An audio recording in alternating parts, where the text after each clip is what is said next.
All right, going live. So just letting you know, we're not ready to start yet, but I'm just trying to make sure everything connects. Right. Yeah, now they're talking about half the teams in Florida, half the teams in Arizona play the season. Yeah, I heard that. That's all.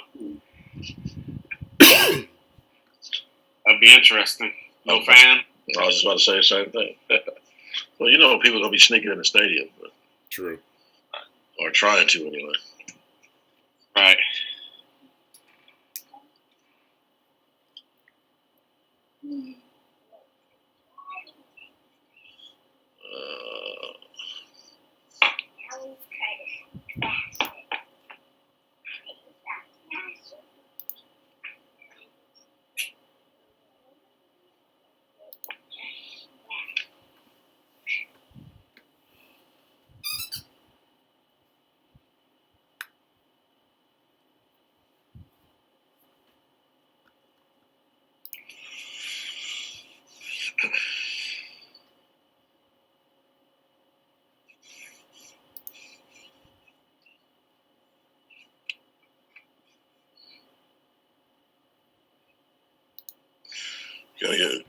Marvin, I'll let him do a pitching session one night.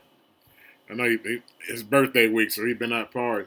I don't know where he's going. I know, right?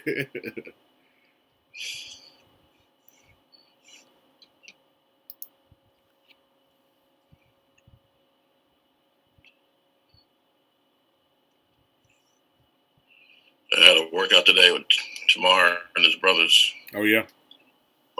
I threw to him batting practice over at East Cobb. Gotcha. They're redoing all the fields. Mm-hmm.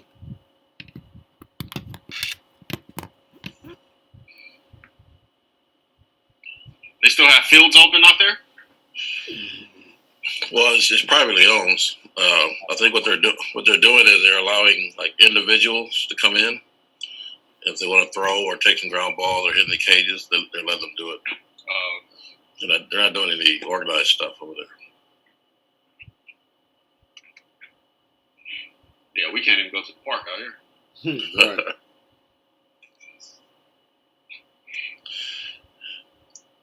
Yeah, I mean they got the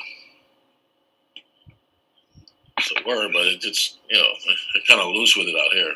People, for the most part, people have been following the rules. So, except for a couple of knuckleheads in the hood. Yeah, I took my kids to the park a couple weeks ago, and the guy, one of the people work at the park, came up to us and said, "Yeah, you guys can't be." They kicked everybody. They said only thing you can do is walk around the park. You can't be inside the park, even like plan or whatever. Right. You can't do nothing inside the park. I was like, dang, okay, all right. Well.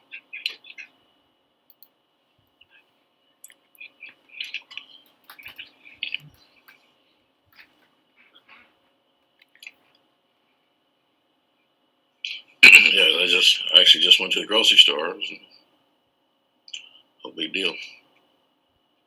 Right. Well, now I don't know if you saw. They said now out here you gotta to enter any establishment, you gotta have a mask on now. Yeah, I saw that. So a business, if you go into a store or a restaurant to get food or a store to get something, if you don't have a mask on, they can tell you you gotta leave. Tell you to leave. Yeah, I saw that. 55 seconds. So is it true the mayor is paying people to snitch? I don't know if he's paying anybody, but they snitching.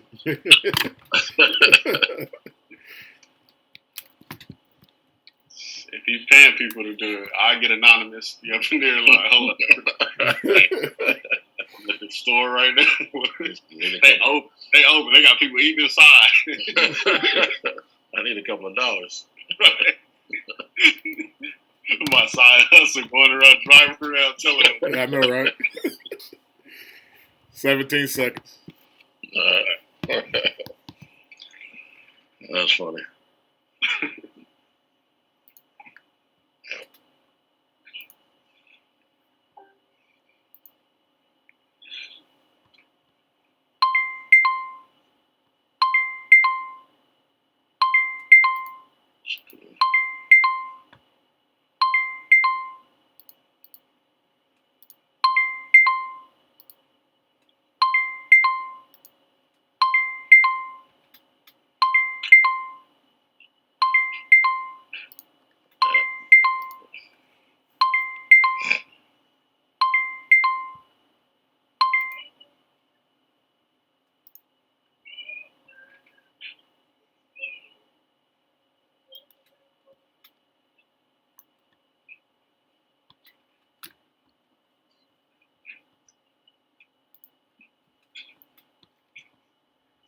All right, here we go.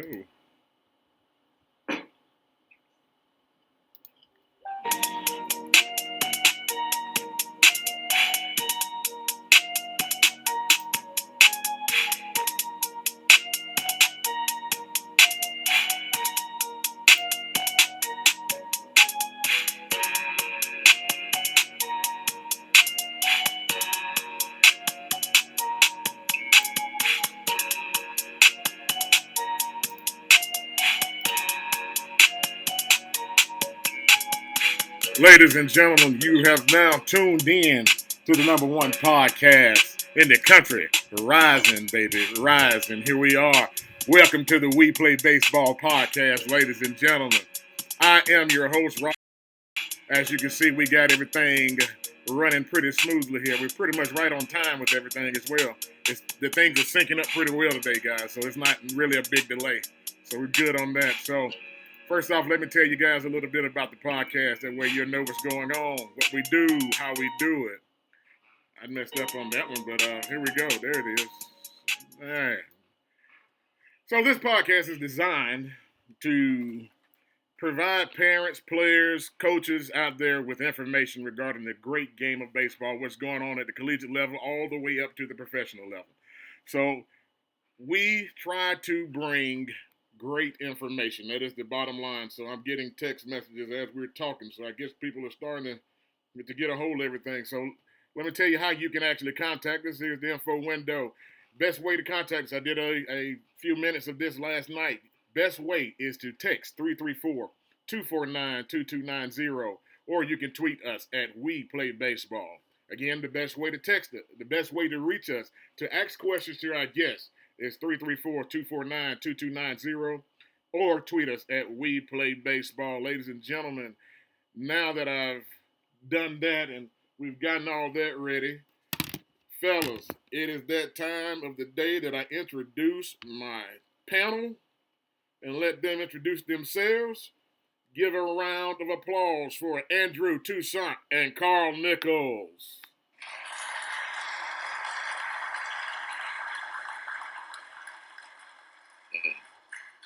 Yeah, man, we got this thing working right now.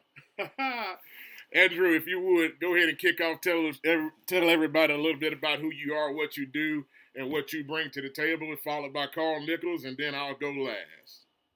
All right, Andrew Toussaint. I'm the West Coast supervising regional scout with the New York Mets. Been doing that. Been scouting with the Mets for the last 8 years. Before that, worked at the Youth Academy in Compton as an instructor with Carl Nichols. Before that, I played professional baseball with the Angels in the Angel system for about 5 years. Got to AA. Went played in Japan for parts of 2 years. Then before that, I went to school at Southern University, where I was drafted in the 13th round. Other than that, that's all I've been doing, just baseball. So. Absolutely. Don't know anything else. All right, Carl. And Carl Nichols, played 18 years professionally. I was a catcher. Played with Baltimore and Houston, a couple of years in the big leagues. Been coaching off and on the last 20 years, probably full-time the last 14 years, 06. Worked at the Urban Youth Academy in Compton. Coached with Team USA. Basically been around the world just coaching kids, trying to guide them in the right direction. So I guess now you can actually call me a roving instructor. Carl Nichols, the roving instructor. That's who he is. Ladies and gentlemen, my name is Rod White. I am the associate head coach at Texas College. Prior to Texas College, I spent a few years as an associate in the Red Sox and the Phillies organization. Before that, I was an assistant coach at the Alabama State University. Prior to that, I played there. Prior to that, I played independent ball. Well, prior to coaching, I played independent ball, America's Arrows, Pensacola Pelicans. Who else was it? Montgomery Wings. I ended up getting into general management in independent ball. Since then, I'm here now as the associate head coach at Texas College, and I'm also the guy that put all these gentlemen together to create the National Scouting Bureau, and that the bureau is designed basically to identify players and promote players. As simple as that. Identify players, promote them to various colleges, as well as to various various scouts around the country. So that's kind of what we do. And it's that time, ladies and gentlemen, that I move into the portion of this that bringing on our guest. He should be calling in here in just a minute. Something's going on with my computer, but I think we got it worked out. There we go. All right, here we go. Tonight we have the pleasure of sitting down and talking with my best friend and one of the top up-and-coming coaches in the game. He played his collegiate career at the Alabama State University as a dual sport athlete for 2 years, then concentrating solely on baseball his final 2 years. He played independent ball for the Selma Cloverleaf, the Montgomery Wings, and that was in the Southeastern Professional Baseball League. He then moved on to begin his coaching career and spent 5 years as an assistant coach to SWAC Hall of Fame coach Larry Watkins. And went on from there and spent another 5 years at Savannah State under the leadership of Coach Carlton Hardy. And they're winning, oh God, what happened? And they're winning the MEAC National Championship and moving on to compete in the NCAA Regional at Florida State. In 2013, with their star pitcher, Cal McGowan, who is now in the Washington Nationals organization. Now in his 4th year at the helm of the Texas College Steers, he's looking to build a NAIA World Series championship team. He hasn't come on yet. There he is. All right. We almost had it right. Happy Macon.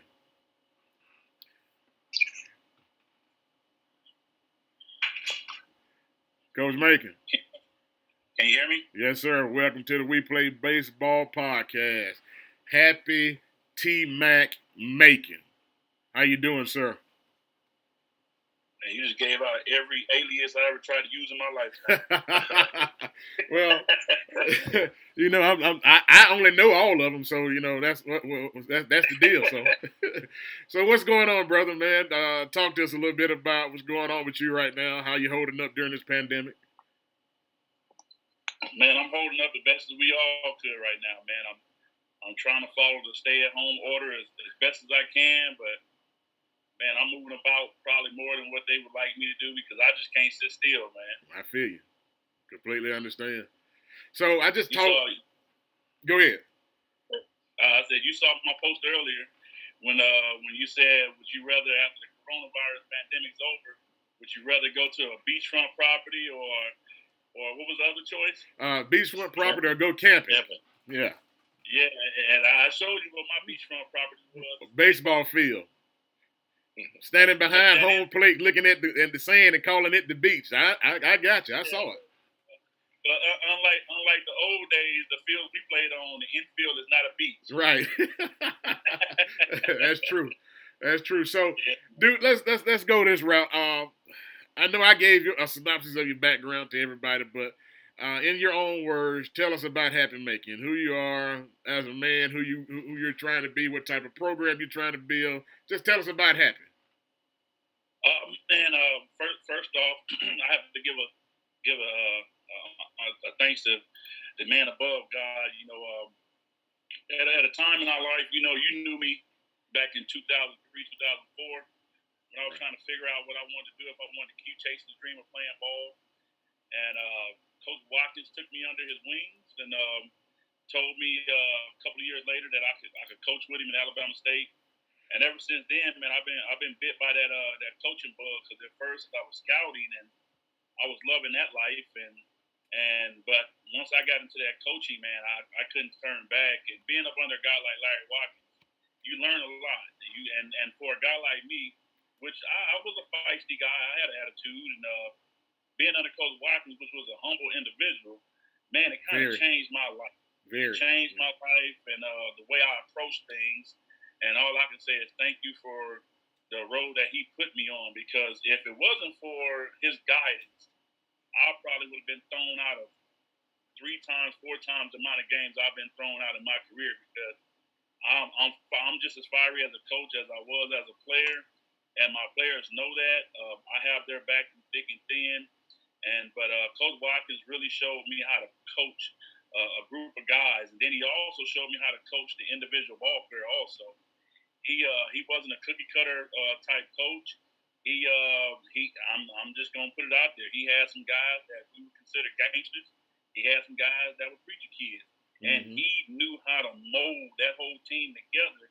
And we would gel and play our butts off together. And he never once kicked the kid off the team for being different than everybody else. And I really learned a lot that way as an assistant coach under him because I played for some coaches in the past that if you didn't buy into their way, they kicked you off the team. They just told you, you're not a bad kid, you just don't fit my program. But Coach Watkins never did that.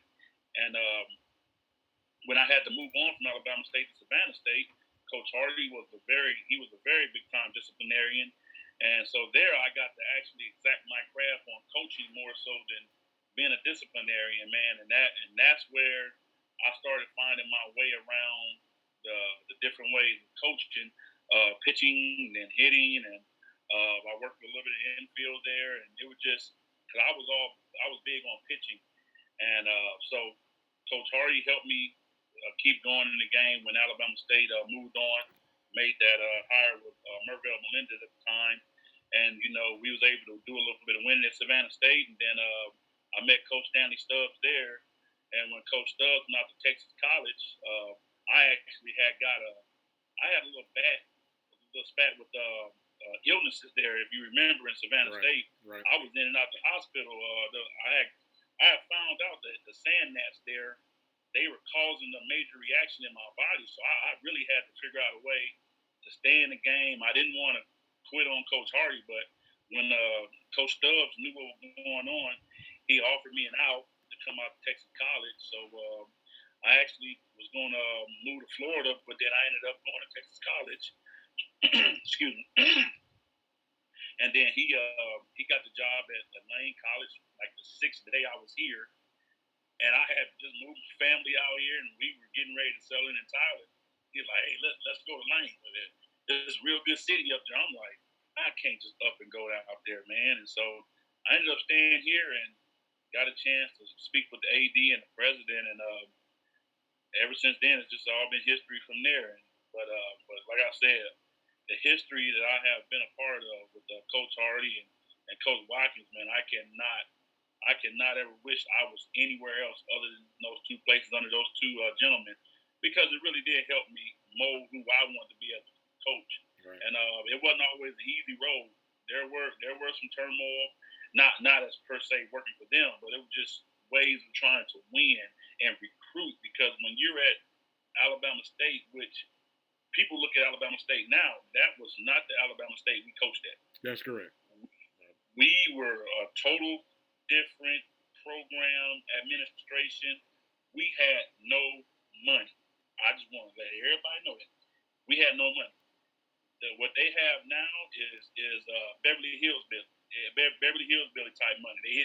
They shot the ground and struck oil, and then they moved on out to California. What we had, we grew up in the project with Jay-Z and all them. Jay-Z done made it out, and we didn't. Yeah, right. And let's talk about that for a little bit. Let's talk about our days, what it was actually like, and the amount of work that we had to put in. Because again, I was also an assistant with him there at Bama State. So, just let's talk about those days. What we actually the type of stuff that we had to do in order to scratch out those wins with the resources that we had at the time.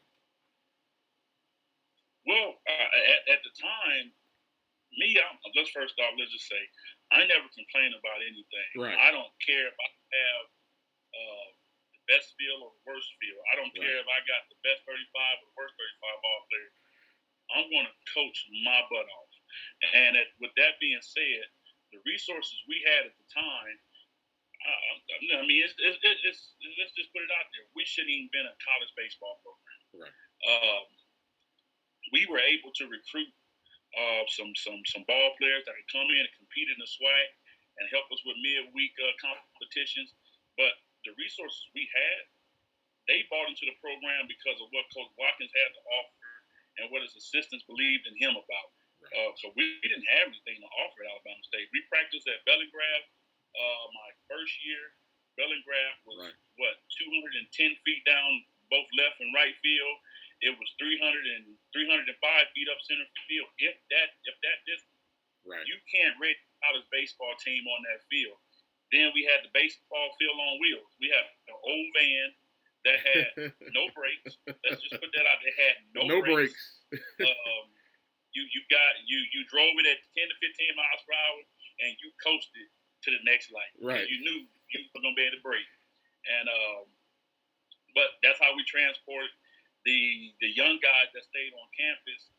They I want to say we would be in there about 6-7 deep, and we had enough brakes to stop the van. But if there was a life or death situation where we had to just slam on the brakes, let's just be honest, we were just gonna ram whoever it was. And so we had to transport them in an old van. I think it was a 1981. I think the guy told me an 81 van, which made it at least 24, 25 years old. We practiced at Bellingraph. We did play at Patterson Field, and a lot of people loved that. But we didn't practice at Patterson Field. Right. We practiced at Bellingraph. Then one of our board of trustees, he moved us to a bigger field, which was Peter Crump. And Peter Crump was still a middle school field, but however, it was not a Division I field. So we had to use poverty type guidelines to try to fill a Division I team, and that's where I kind of got upset at the notion when they asked Coach Watkins to step down. And when I had a private conversation with the athletic director, he said, "What have y'all done in the last 5 years?" is the reason why I asked him to step down. And I turned around and said, "Hey, what has the school done in the last 35 years to build a Division I baseball program?" Right. So, but like I said at the time before, I didn't cry about the resources, and because I didn't know any better. But now knowing better, for them to have what they have now, I'm very proud of what Melendez did. I'm very proud of what Coach Vasquez is doing. I'm very proud of the Alabama State administration, the way they built up the athletic department. And correct. That is where I believe all these HBCUs need to go to. I mean, the ones that's filling these programs that has these subpar facilities, they need to either say, yes, we are in, no, we are out. Right. Because I'm as a coach that's been in the HBCU circle for 15 years, I believe that a voice like mine should be heard, and that men should buy in, because it's only going to help your enrollment. It's going to help your recruiting. And my point is this: if you're going to hire someone to run your program, then why don't you put something in there for it to be a program? Right. Because one reason why I say that, I'm just going to go back to Alabama State. One moment they didn't have the money, and then next 8 months they had every bit of money that they thought they didn't have. Right. They built every facility. Recruiting budget went from $3,000 to $30,000. Right. These institutions, they play us like we don't know anything, and don't understand that we understand the numbers big time. I just feel like if they're going to keep playing small ball, then don't play ball at all. Yeah. Because now you're messing up the development of some of these young men that come all the way from Detroit down to Montgomery, Alabama, all the way from Florida out to Texas. Now you're toying with the development of them from teenagers to young men, because in that 18 to 22-year-old range, when they start to understand what's going on, now they're going to not want to be alumni. They want to give back to the school, because they're going to feel like the school did nothing but take from them. Right. That's a good point. I always talk about when I give the comparison of what athletics does. I always use the analogy with Nick Saban. When Nick Saban came to the University of Alabama, he built a program, and in turn, in building that program, the University of Alabama has more than doubled its student body. Right? That means there's more revenue, there's more students, there's more revenue. Football program is doing great, and I always tell people at the end of the day, when people say, well, actually, why did that happen? Why did it grow? I said, at the end of the day, everybody wants to be around a winner. They want to be around winning programs. So when you see athletic programs, and I'll give a good example right here locally, a high school, Pike Road High School, and I've posted pictures of their field, and I post pictures of their football field, which is completely turfed out, and their baseball field is now coming up, being erected. Their softball field is being erected, and they look immaculate. They're investing in their programs. Matter of fact, the football coach or the athletic director, I don't know which one actually did it, but if you'd have saw how they walked around through the locker room and what their locker room and weight room has with the flashing lights and all the glitz and the glamour, they're doing the things that require that high school kids want, and colleges are doing the same thing to attract those kids to come to their programs. So if you're not moving, I guess moving, not saying with the speed of light, but you're not progressing in what you're doing, you're regressing in what you're doing. And you're losing out. And at the same time, just like you mentioned, you are affecting the lives of these students and these individuals that that have bought into your program. They bought into what you told them they were going to do, but when they get there, they're finding out that they're not getting that, and you see programs begin to crumble. So those are great points. I wanted to, Andrew, you had something? Okay, all right, yeah, I got you. All right, and so those are great points. So let's go this route for a minute. Texas College is an NAIA program. Take a minute to explain the difference between NAIA, NCAA, D1, D2, D3 JUCO program. Okay, so everyone thinks it goes. Just to be honest, Division I baseball is the top collegiate baseball out there. Division I. Right. We cannot say that they are not. Now, when you get there to D2. D2 has some programs that can beat some Division I's. Now, I hadn't seen with my own eyes some D3 schools that can beat Division I's, but I can actually say I've seen with my own eyes in the past as a coach in Montgomery, Alabama, and now here that there are some NAIA programs that can compete with Division I programs. Right. Now, I'm not saying they can go out there and win a Division I conference and win a weekend series. I'm saying competitive-wise, there are NAIA programs that can go out there and fight, scrap, and play hard and possibly win a game or two versus Division I on the weekends. Now, midweek is the best man win because I've seen some weak teams win midweek games at all levels. But I'm talking about weekend conference championships. You cannot say Division I is not the top baseball. So Division I know some D2 programs that are good. D3 NAIA, that is the big fuss. A lot of D3 schools, they say they're better than NAIA programs. NAIA say they're better than D3. I'm gonna tell you like this: from what I've seen, and I look at pitching first. That's what I look at. I look at pitching first. I've seen better pitching week in, week out at the NAIA level than I've seen at D3. I've seen better pitching on the weekend, week in, week out at the NAIA level than I've seen at some D2s. Now, I would never say I've seen better pitching on the weekend at the NAIA than I've seen at the D1, but I've seen comparable pitching.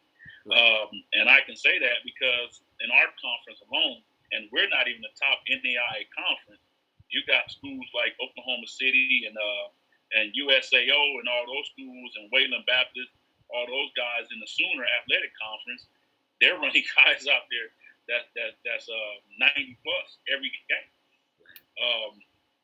On the weekend, I haven't played them ever midweek. Now Texas Wesleyan, we played them. Coach Garza is doing a great job up there. He got a bunch of high 8s, low 9 guys. And then you go over there towards the side of the world where you guys are at. I remember when I was back at Savannah State, Georgia Gwinnett had at least I want to say 4 guys I know throwing in the mid-90s because I personally knew those guys. Right. We have recruited some of those guys. And then you go down into Florida where you got Southeastern. They already known. You can't even think about going to Southeastern from what I heard and what I see. You can't go to Southeastern unless you throw upper eights.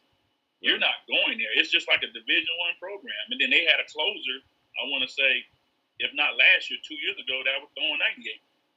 And so then you go back to Faulkner back when Austin Adams bounced back from Auburn to Faulkner University. He was throwing what, 94 to 98? 94, 98, that's right. Yeah, 94 to 98. And I mean, you're talking about that's not a once in a lifetime thing. Every year there is someone at the NAI that's shining. Now, I'm not saying that happened in D2. So I would put NAI on the same level with Division II, but I'm not saying that NAI is going to beat D2 every weekend. I'm not saying that. I'm not going to get into that. I'm just saying competition-wise, NAI, D2 will run neck and neck. I'm not saying Division III is not there. I just haven't seen enough data to say that they belong in front of NAI programs. Right. And that's all I go off of data from what I see, from what I've heard over time. I'm not saying that, I'm at an NAI now, we're better than them. No, I'm saying what I've seen, what I've spoken to other scouts about, what other coaches are saying. Right. So, JUCOs. Now, when it comes to JUCO, we were just talking about, you had someone on the podcast the other day, Coach Johnson. Right.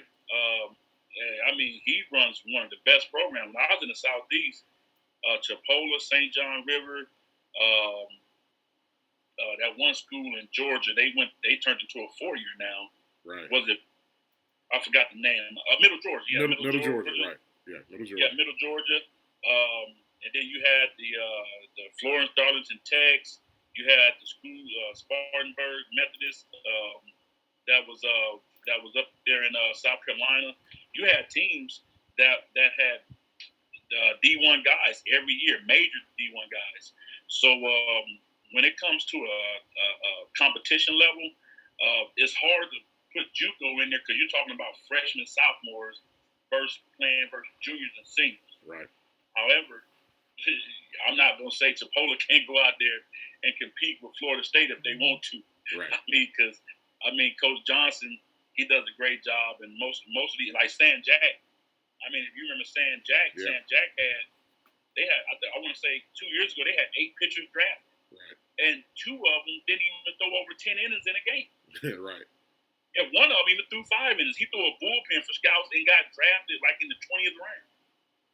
So I mean, you got guys sitting there saying Jack that's major league ready. They're just biding time, just waiting to get on the bump to show what they have. But when it comes to competition, I tell people quick, for any kid looking to go to school, be real with yourself. Be real with yourself. I have an issue with people turning down small programs, D3, D2, D3, NEI, just because they say, I got a questionnaire from a Division I. You got a piece of paper that invited you to a camp or got a questionnaire from a Division I. That means nothing. Exactly. That means absolutely nothing. If you are offered a walk-on spot at a Division I, but offered money from a D2, you can't get money from a D3. If you're offered money from a D2 or NEI program, take that money. They are investing in your future. Right. You got to understand, it's an investment. Right. Why would you want to go somewhere and pay 100% out of your pocket just to be on a roster when you can go somewhere, compete, and make a difference? Right. Right. I don't care how good your high school career is. 85 ain't going to play too well at the Division I level. I don't care who your parents know. I don't care who your high school coach know. If you're throwing 85, you can X out Division I baseball. You can exit out. If you're on the bump week in, week out throwing 85, you better be left-handed or you better be a submarine. That's who you better be. I don't want to ever hear anybody else in my life say they throw 85 and they got offered a scholarship to play at a Division I. If that's the case, I'm sorry, but your Division I is not going to compete that well at that level because they can hit. Division I ball players are big time, and they can hit. Most of them guys should have signed out of high school, but they weren't seen at the right time, or they didn't have a good game in front of that scout. But Division I hitters, they can thump. Right. They can thump. Absolutely. So, I love that question because I hear a lot of kids, they'll get offers at small schools, and then the next thing you know, they walking on at a Division I. And see, me, I'm the guy that likes to stay up at 2 or 3 o'clock in the morning, and I follow those kids. I was just speaking to you, not going to call out this program, but I know 2 kids that had signed with us. They ended up going to another program. They ain't even touched the bump yet. Right. True. And they were mid to upper 8 guys. And I'm sitting there thinking, like, this kid could have pitched 40 innings for us his freshman year. Right. But he chose to go to a Division I. Right. He's not even in the box score. He just a glorified bus rider right now. Absolutely. Getting that per diem. If you need to, ladies and gentlemen, if you need to ask a question, you can text 334-249-2290, or you can tweet us at WePlayBaseball. Again, 334-249-2290, or you can tweet us at WePlayBaseball. I see we got a pretty good following. Coach Espada is on here. Jerry Bruce, Patrick Sims, Ronald Ramirez. Hey, guys, hope y'all are doing well out there. Marcos Dominguez. What's up, Coach Dominguez? How you doing, sir? Thank you for tuning in. Hey, happy to say, you probably can hear him. Say it again, sir. What's up, Coach Marco? Hey, what's happening, Doctor? We really appreciate you guys tuning in. Happy. Let's go back here. I'm gonna go back to the browser window so everybody can see us and see that it's me talking. My next question, it boils back down. It actually goes back to the same question, really. The NAIA, D1, D2, D3, JUCO programs. Let's talk about scholarships. Number of scholarships that are offered. What should kids be really considering when they're looking at this point? And the academic requirements. Great point. All right. And I appreciate that, Mr. Nichols. First off, you should look at your academics. That's the first thing you need to look at. A lot of guys are always chasing baseball money, but the one thing they got to understand is that baseball is possibly, I would say, the low man on a totem pole. Right. You're talking about 11.7 scholarships at the Division I level for a 35-man roster, but however, only 27 of those guys can be offered. Right. 27 guys can be offered with 11.7. Let me clear, so they understand this. We're talking about one scholarship, 2 scholarships, 3 scholarships, 4 scholarships, 5, 6, 7, 8, 9, 10, 11, and a third of a scholarship. Not a full 12, 11.7. Yeah. Okay. And then if you look at it, and I've been a big advocate with the guys. Not like I'm no Ron Pope, but when we played UAB that year, you came up there and we sat down. Had a chance to talk to Coach Pope. Right. One of the things I asked him about is, man, what are we going to do about this scholarship situation? Because me being who I am, like I said, I'm a researcher. I love looking at data. It's no way they should have as many basketball scholarships that they have for as many basketball players that they have. Right. They almost can go 1-for-1 in scholarships for their basketball players. Baseball has 27 kids that they can carry on scholarship. That they at least need to have 20 to 22 scholarships for baseball. There's no way you can give. I want to say it's 15, but if it's not, it's 12. And I think the roster limitation is 15. Roster limit for basketball, yeah. Roster limit is 15. They have 12. Actually, 12 scholarships. There's 12 scholarships. So you're talking about 80% of their roster gets scholarship money. Where baseball, I know it's 27% of 35. You're looking right at 75% can get scholarship money. Minimum. What you're talking about? Minimum of 25%. Partial. partial money. You're talking Right. about full rides like that. So when you look at the 25%, you're looking at 25%, 4 guys. That's one whole scholarship right there. Right. So if you look at it, 4 times 7, that's 28 guys. You're only allowed to carry 27 guys. So it's really, if you gave everybody 25%, you're spending 7.75 scholarships.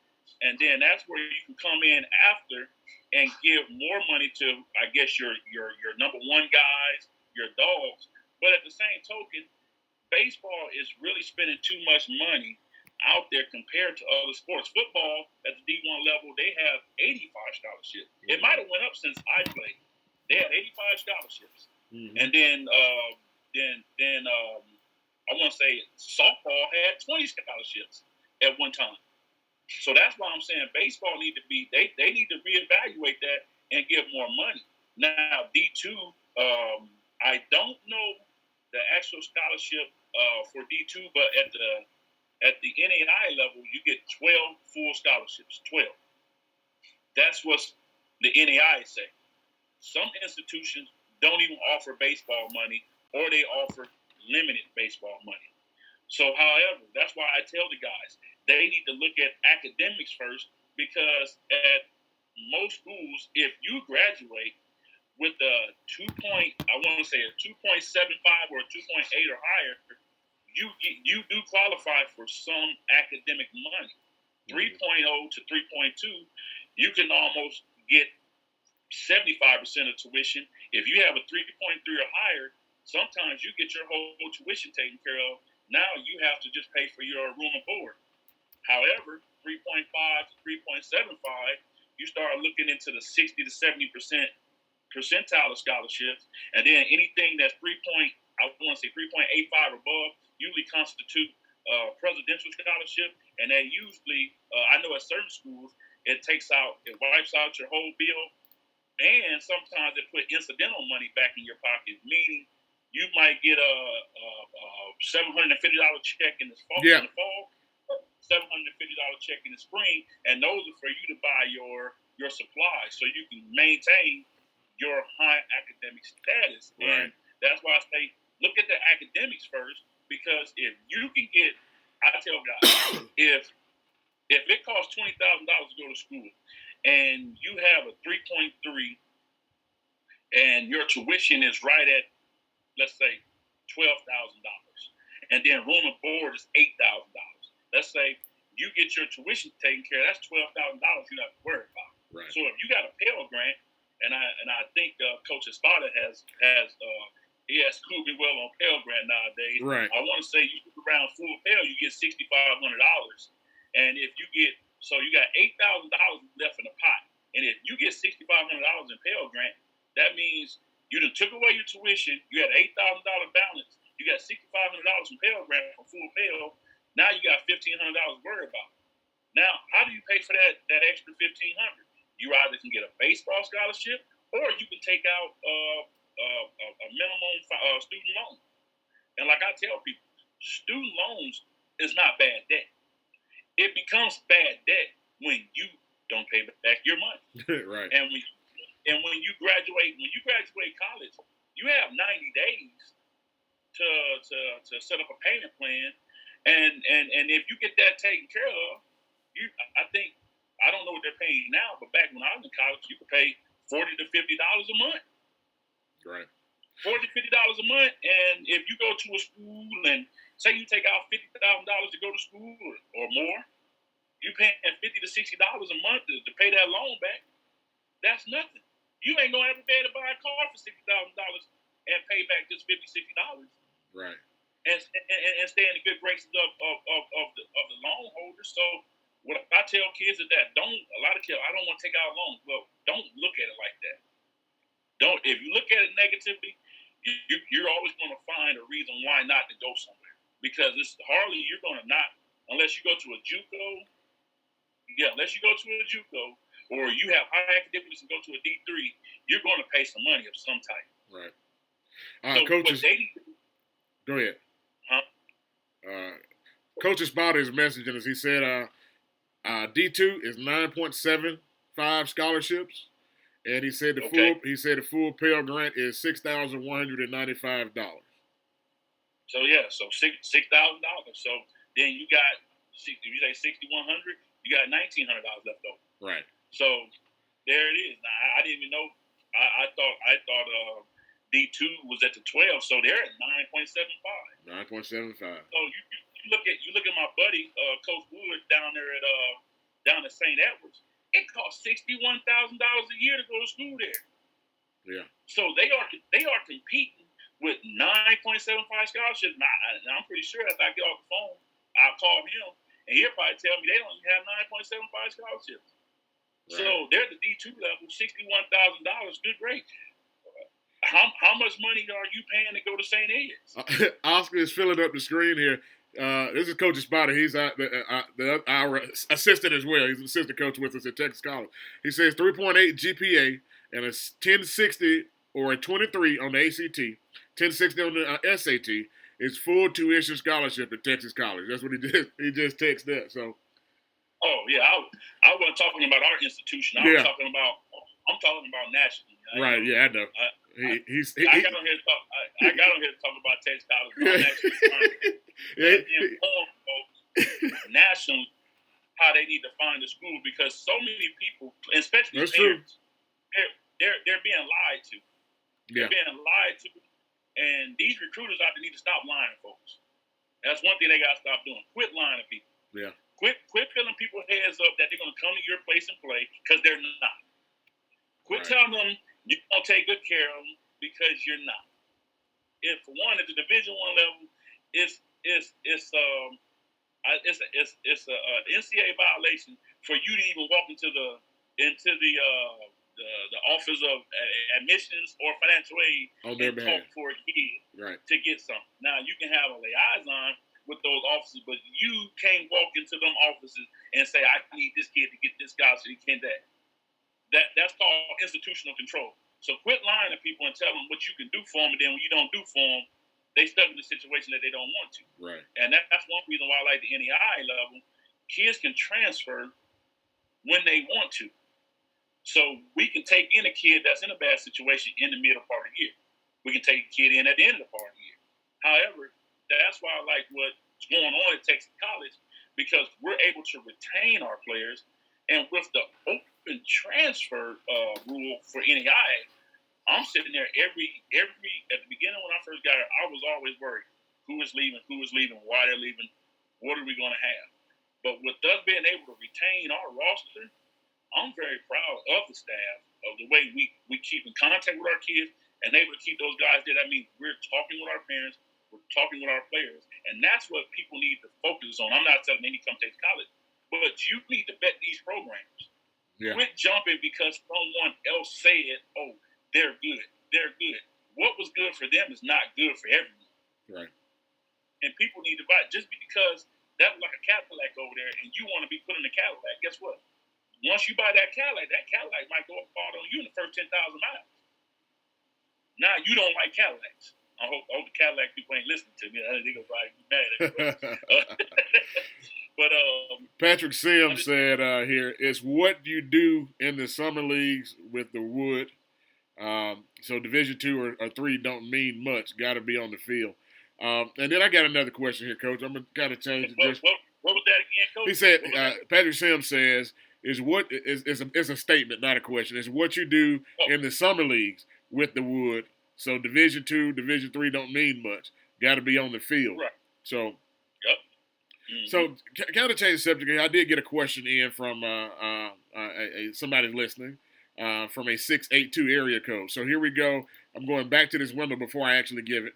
If you have a question, you can text it to 334-249-2290 or tweet us at WePlayBaseball. Again, 334-249-2290 is the text number to get your question in, or you can tweet us at WePlayBaseball. So back to the question here. So the 682 number says, and this is going into recruiting and development and things of this nature. So we were actually going to lead into that. So this would be a good segue to it. So what does Coach Macon look for in players, and how do you get on his radar, or get on a coach's radar? First off, how you get on the coach's radar, that coach needs to be contacted either by the coach, the parent, or the student athlete. Right. And when you contact that way, please send all the details you can send, and plus a video. A lot of people can't get out and see everyone, but there are hidden gems out there. And if we are in communication with the head baseball coach or a scout or possibly the parent or the student athlete, we are going to listen. I try to answer every email I can. Right. Now, however, at Texas College, we get out. We have that moniker, Brand the Land. We are everywhere. We're everywhere. When I say we're everywhere, we are everywhere. We really love the game of baseball and recruiting, and there are so many coaches out there like that in so many programs. That's how we build our. That's how we built our program here. What we look for in a ball player, I'm basically just gonna say, I'm not gonna go into the detail.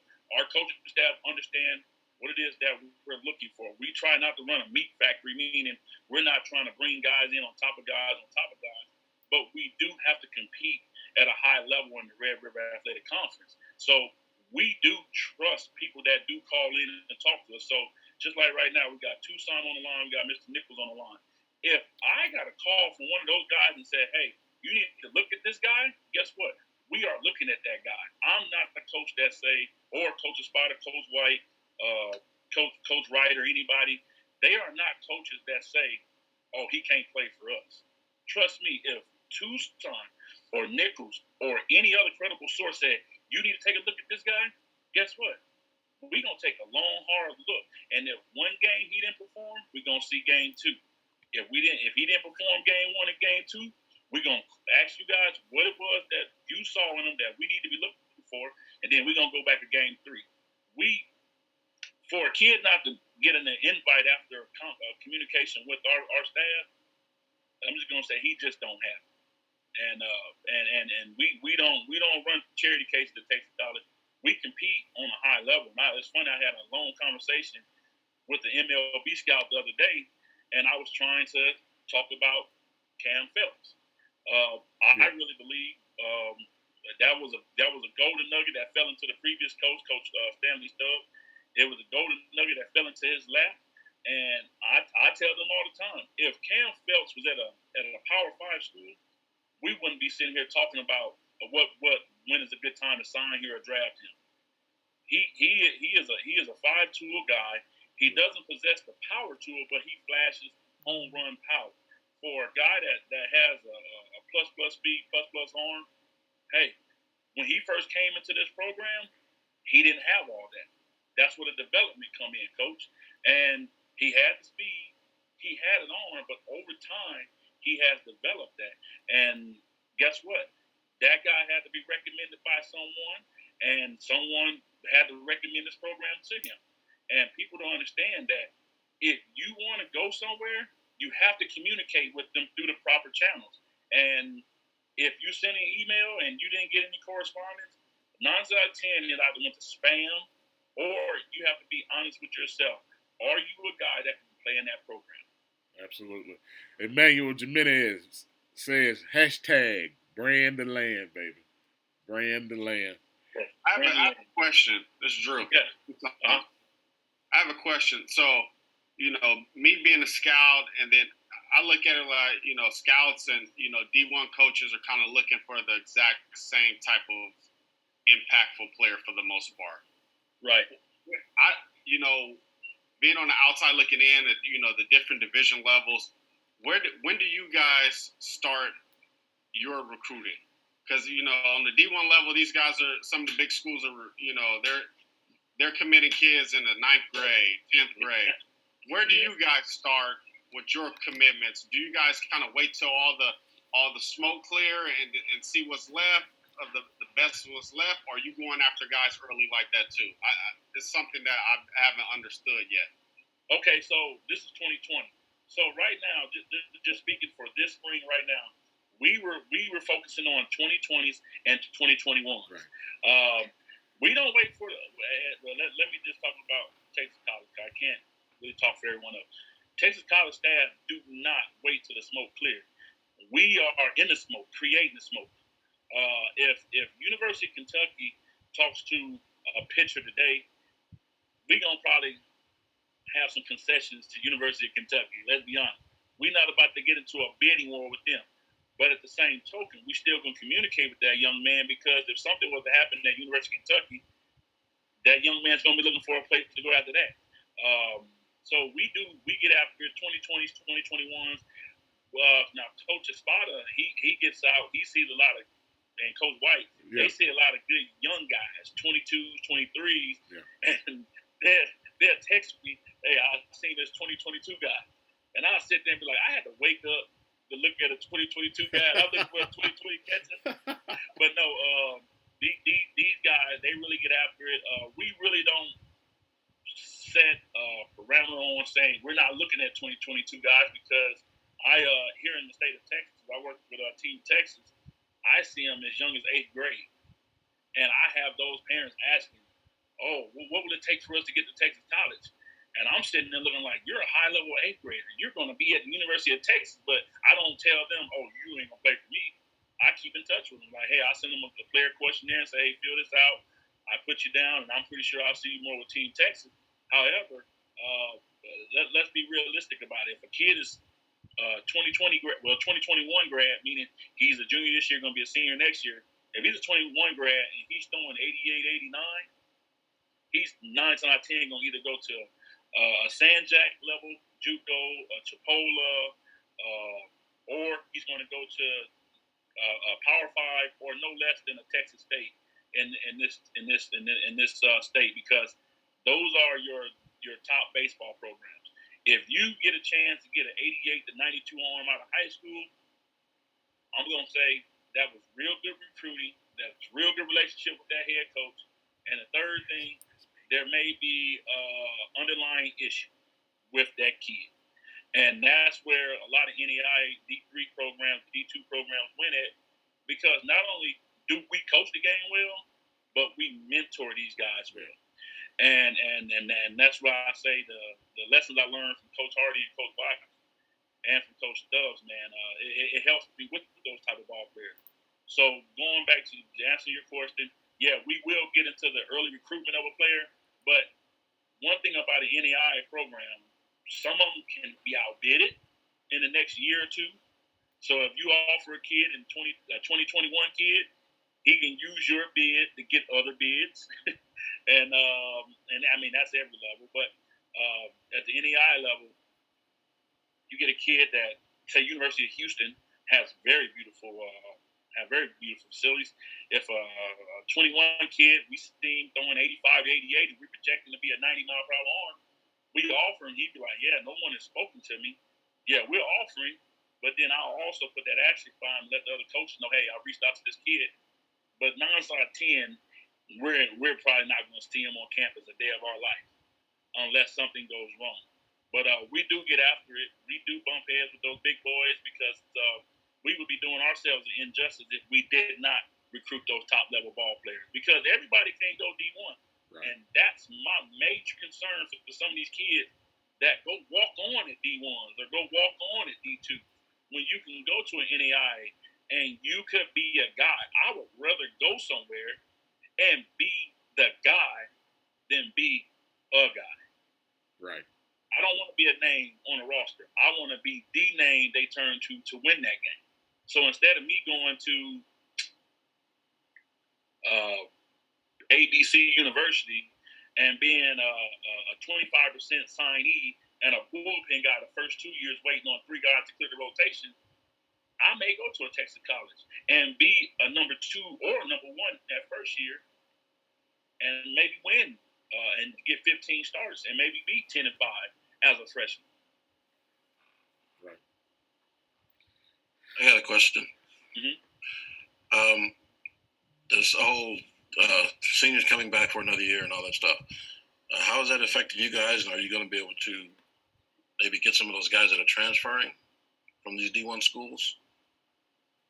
We've actually been contacted by a handful of those guys. Yeah. And the funny part about it is funny you say that, because last night, I don't know if you guys saw it, Wisconsin don't have baseball, but Wisconsin was the first institution that I saw go public with it.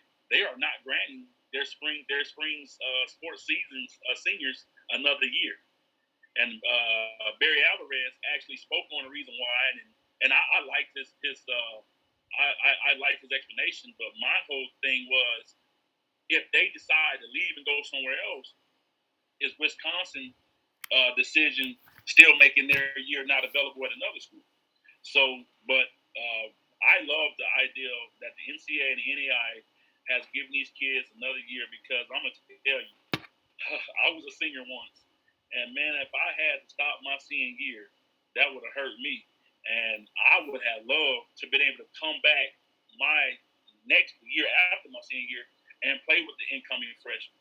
So, with answering your question, no, it doesn't affect us, because we have a 12 scholarship limitation at the NAI level, but we don't have per se minimum that we have to give a kid. So where the NCAA says you have to get 25%, the NAI, you can give a kid $500 and he can come to school. So it's just managing your budget like a general manager of a Major League Baseball team. You got to stay up under a salary cap, and you get your salary cap, and you got to divvy up the money the best way you can to compete. So I know at Texas College, and I'm pretty sure at every other NAI, it won't bother us at all. Now, some of the D1s are having a little bit of trouble, because I want to say they are having to find different ways of paying for the school, because the 11.7 is not affected, but their bottom line figure is. So let's say if I was Division I, Cameron Phelps does not affect my 11.7, but if my 11.7 is the $200,000, he affects that $200,000. Right. So they are waiving his equivalency on the 11.7, but he still counts against the $200,000. So a lot of schools are trying to find different ways to pay for it, like maybe say a kid going to a grad program, and the education department is going to pay for him to go to school, and so he can compete. It won't go against the dollar amount or the 11.7. So here, again, I'm going to show the screen again, because we're getting a lot of questions coming in for you, Coach. Again, for everybody that wants to ask a question, please text 334-249-2290 or tweet at WePlayBaseball. Again, 334-249-2290 to text or tweet at WePlayBaseball. Thank you there. Coach, here's two questions from that 682 number again. This goes back to really back to development. Are there certain things about a player? Excuse me, I'm on the wrong one. So what does I did that one. Good Lord, these messages coming in so quick. What skills are you looking for? Coaches looking for in a player at the collegiate level from high school? That's that, because that was going to get into my actual question that I had pretty much coming up next. You know, what's a 7th, 8th grader, 10th grader, 9th, 10th grader? What should those guys be doing? So what do you say are those skills that they need to work on and develop? For one, I believe everyone should try to develop their speed. It's hard to teach speed. If I could go back and do it all over again, I maybe should have ran track, not to compete for a state championship, but just to work on my overall foot speed. But having the natural speed I had, I was always one of those firm believers, I'm going to be okay. But in today's world, okay is not getting anymore. Right. You have to really work on your speed and agility. Speed and agility will help you with your fast twitch. Your fast twitch will help you with your explosion, and that will help you with your overall explosive nature, pitching-wise, throwing-wise. A lot of people don't understand. So being a pitching guy, you remember, we did a lot of explosive stuff. Right. We did speed and agility work every day. Right. And the correlation was your foot speed to help out your arm speed. Right. The more explosive your body moves, the more explosive your arms are going to be. So I would really work on a lot of speed and agility, some strength. You don't want to get tightened up. I would work on my strength, but I wouldn't work to get big. I remember that kid that was at Wetumpka High School that got drafted by the Cubs. I told you I thought he was too stiff. Yeah.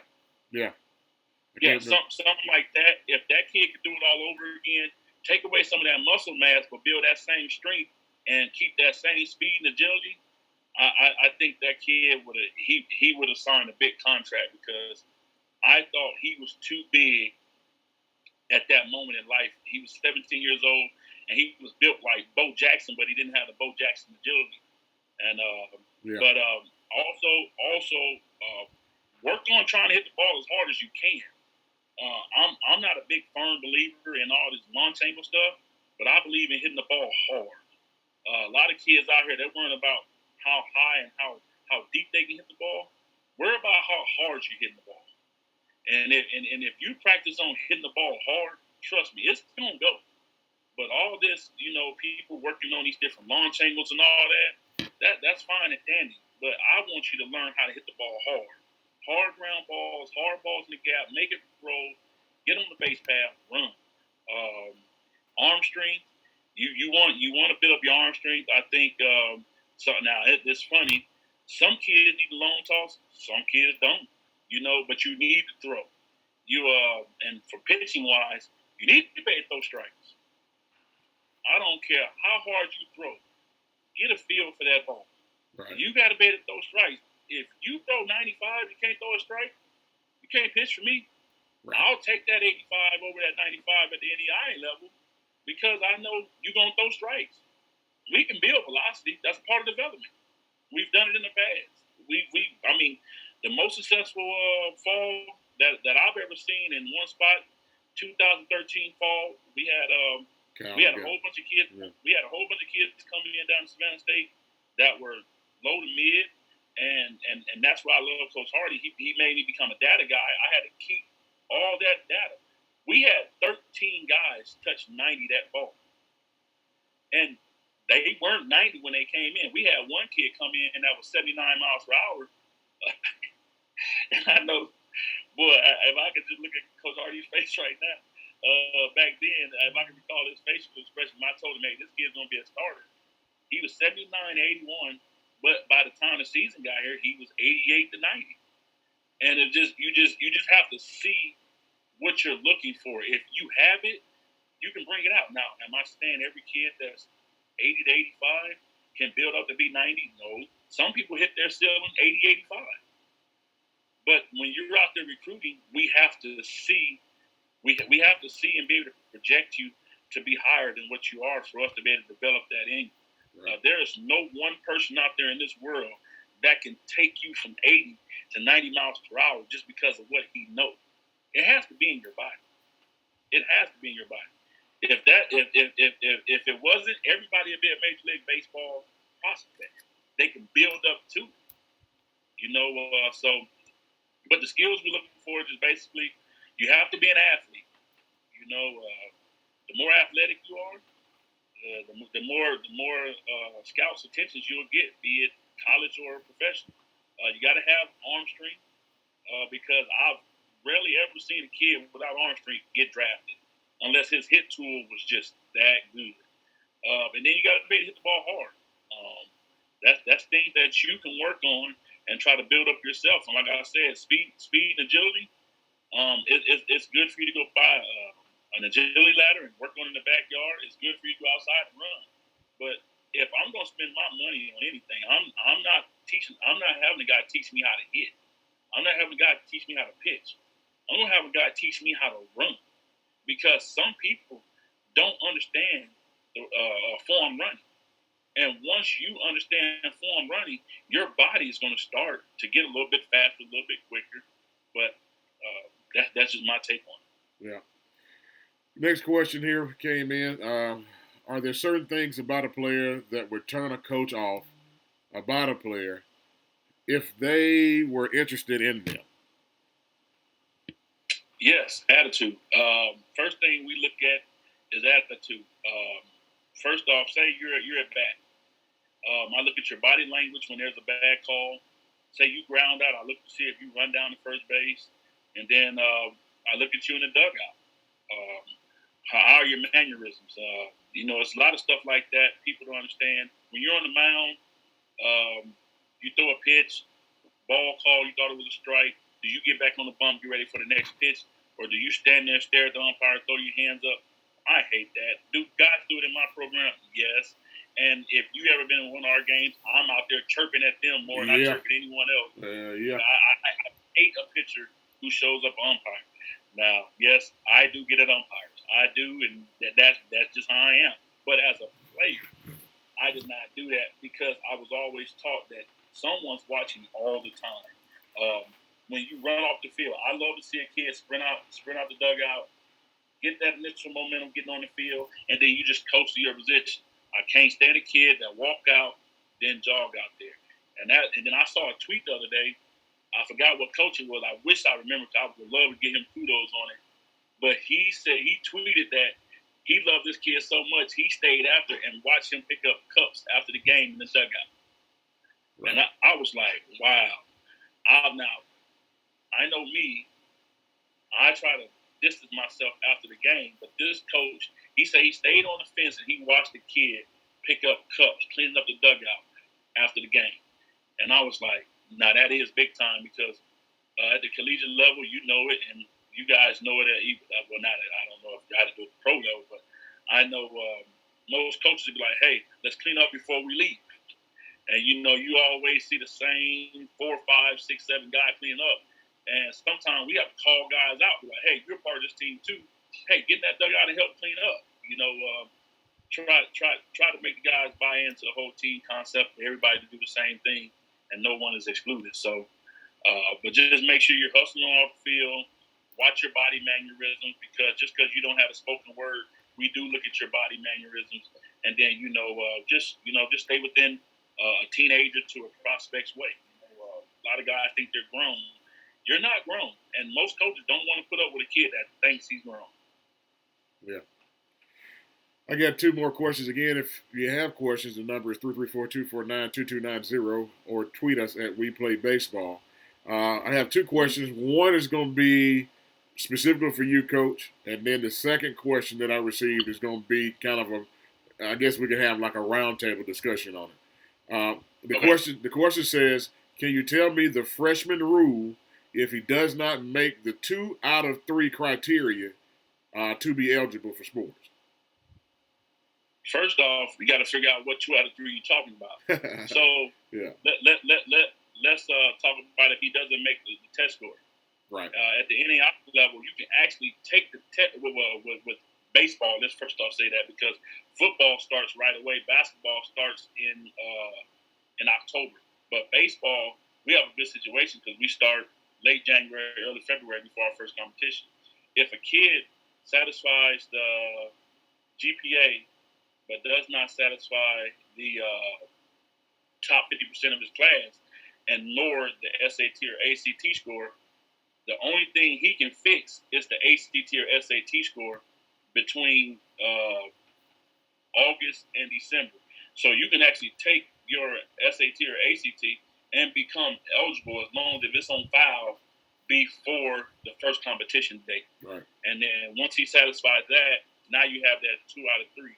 If it's that's the only one you can fix because you can't, once you graduate high school, you can't go back and fix your GPA, nor you can fix your class rank. So you can get eligible if your SAT or ACT is the deficient one that you can fix. The other 2 you cannot fix because once you submit your final transcript from high school, you're done. So say you go into the fall, you're eligible. Can you become ineligible during the fall? I want to say no, but in my program, yes. Yes. I want to say, and it probably is because I'm gonna be honest. The reason why I don't know this right off the top of my head because I don't deal with these type of students. Yeah, we have a high academic standard at Texas College. One year, I had one kid who had a bad fall. He had a 1.8 something GPA. The first time I had a freshman that was ever under a 2.7. And I told the young man he was ineligible. This kid research came back, said, oh, the NAIA says I'm eligible. I said, son, this is not the program for you. I told you were ineligible because you forgot about the contract you signed this past fall with our player package. It stated that you had to maintain a 2.5 or higher GPA to be eligible to play in our program. Now, that was at the discretion of the coach because of 2.0 actually you're eligible at all institutions.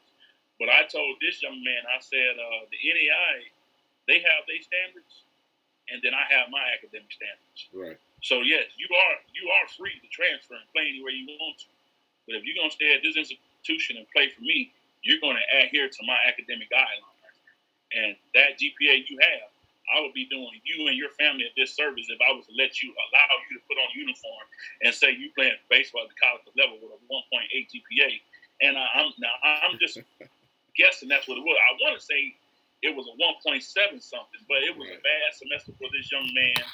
He was first time being away from home from one of those households that were very strict, and he loved his freedom, but he just had a bad academic semester. He actually did bounce back pretty well. He had like a 3.2 the next semester, right? And then he decided to go to the military. However, I do know once a freshman is eligible, I want to say he is eligible for the duration of that season, but he has to make sure he passed 24 hours within that first 2 semesters to be eligible going to the sophomore year. Right, which is totally different from Division I. You got to be basically eligible year round.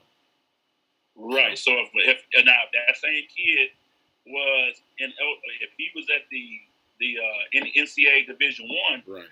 I want to say under a one. I hate telling this rule because I hated it even when I was at the NCAA level.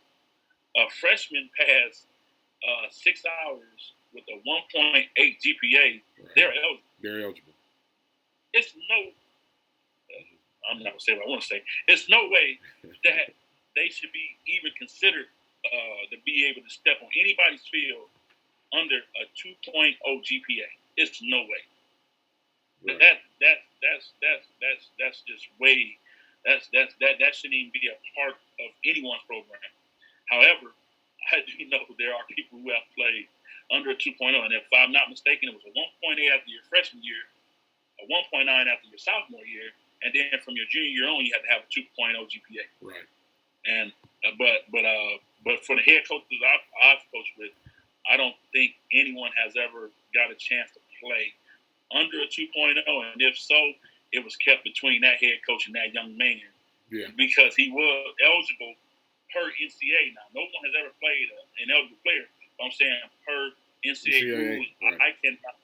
I cannot recall Coach Hardy or Coach Watkins saying that there was a kid that was under 2.0 and he's eligible and we're going to play him. I know Coach Hardy used to have a mandatory study hall for guys when they wasn't meeting like a 2. It was a 2. I forgot what the team thing was there. I think it was like 2.3 or something. He had a higher standard than the NCAA. And at Savannah State, we had different levels of academics there. We had Blue Tiger, White Tiger, Orange Tiger, and I forgot what they all were. But Coach Hardy was a little bit strict. He was a little bit harsher on the punishment for even what they had going on. Yeah. So, and then Coach Watkins, you know how Coach Watkins was. You didn't handle your grade. He pointed that finger at you and told you can just turn my stuff back in. And so I kind of took that with me to Texas College, and that's why I think the guys perform the way that they do academically. Right. Now, right now, I am probably I'm scared right now because most of these guys that's doing these online classes, I'm telling you, I'm just hoping they're doing what they're supposed to do. Yeah. That every athlete around the nation is doing what they have to do because taking online classes is way different than taking in-person classes. Right. And it's so easy to get distracted. And these kids, social media is so big, and there's so much to do on social media right now. You can be working on some and get distracted with one tweet, and one tweet will take you 4 hours into the night. Yeah. The next thing you know, you got an assignment due at 11:59 p.m., and it has to be time-stamped on your email by 11:59 p.m., or it doesn't count. And I'm pretty sure there are a lot of people missing deadlines and sending good excuses in to be professors. So I just hope that this coronavirus don't put anybody behind an 8-ball academic. Sure. So here's the question for all of us this time, as a panel. This one goes into black ball players and HBCU, and it says, question for the entire panel. Where do you guys see the state of black baseball, of the black baseball player, and do HBCU programs seek out black players? Well, I'll start it out. I just signed 3, so we're at HBCU. We signed. I know personally, I signed 3. So, yeah. So I'll let you guys chime in. Happy if you want to go first on that. So. I'm gonna go first. You said? Yeah, you go ahead. Yeah, you go first. Okay, so appreciate you letting me go first, because this has always been a concern of mine. And the HBCU is basically, it's a historically black and a historically black founded institution.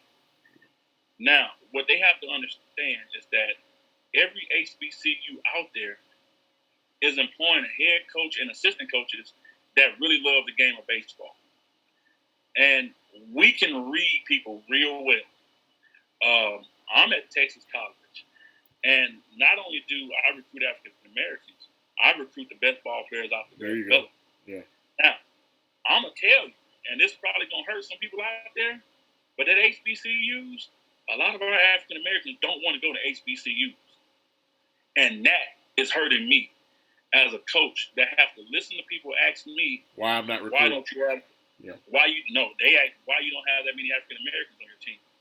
Well, I'm gonna tell the whole world, and I want them to understand this. I speak for every head coach at African American schools, HBCUs. We coach who want to play for us.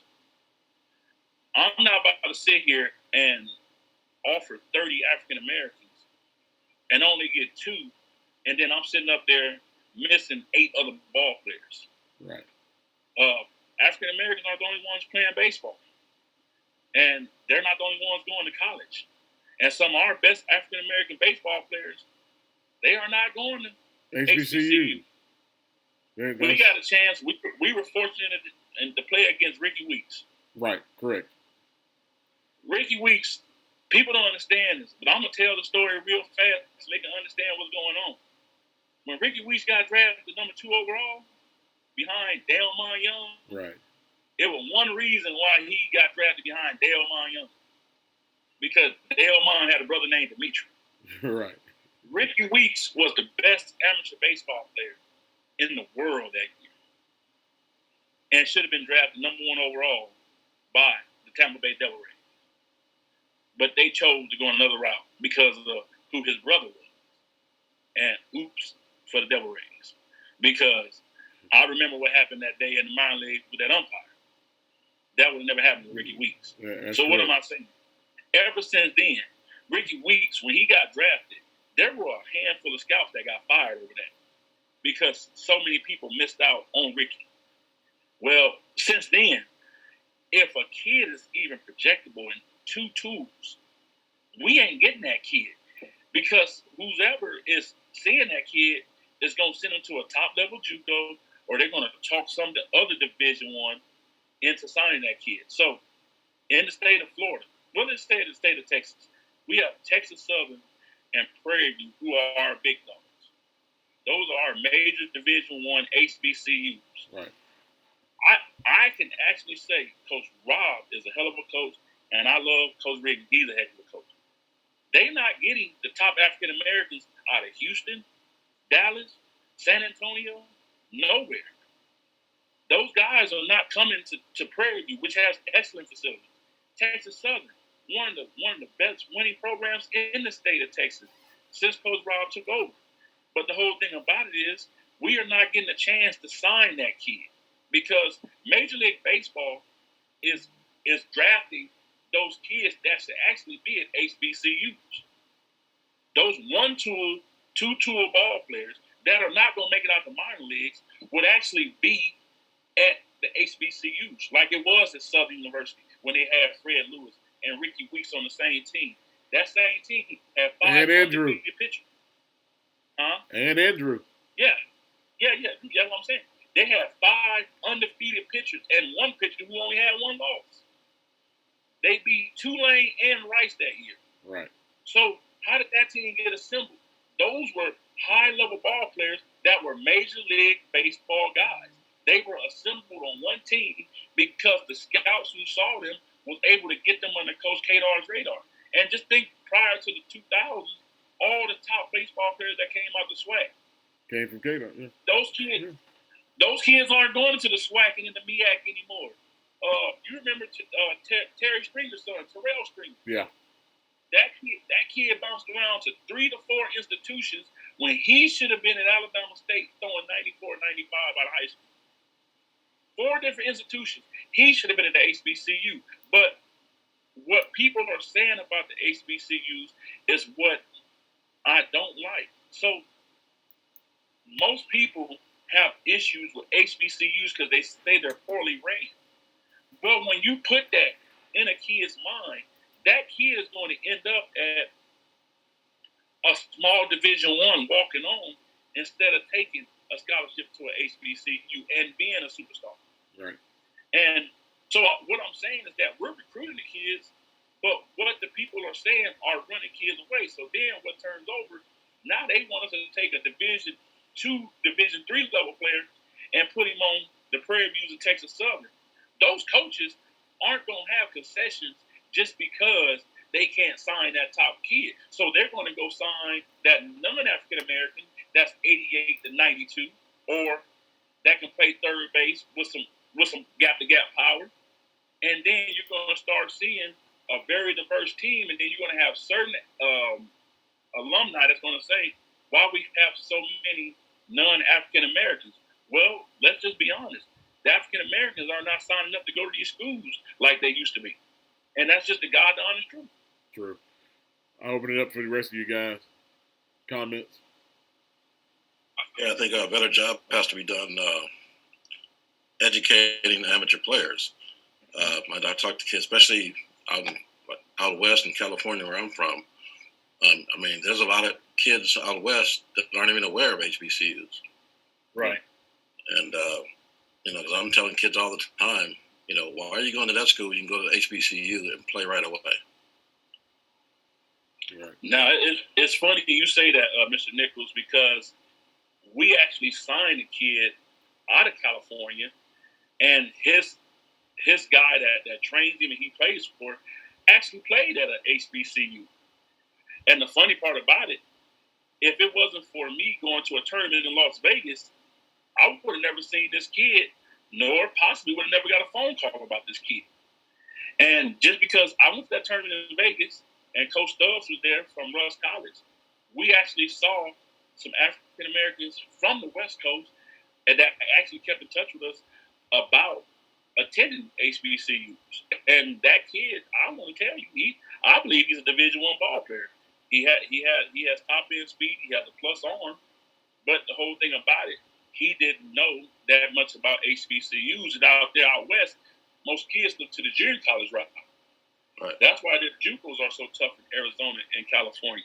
And I just believe that, if more guys that were handling these young men would actually look into the HBCUs, then they will follow their lead, because a lot of them are following the lead of the guys that handle them.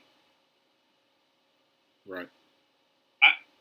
I have a perfect story, because being from the West Coast and then going to HBCU is, I'll tell my story a little bit. Out of high school, I went to Cal Poly San Luis Obispo. I was recruited by Coach Kadar, though. And I remember visiting Coach Kadar, and I remember I had earrings in my ear, and Coach Kadar didn't go for that. He was like, nah, you can't be on. And I remember on the recruiting trip, when I left, I told my dad, I can't go here, man. Like, I was 17, but, I had family down in Louisiana and whatnot. But my brother went to Cal Poly San Luis Obispo also, so it was just an easy transition for me to go there.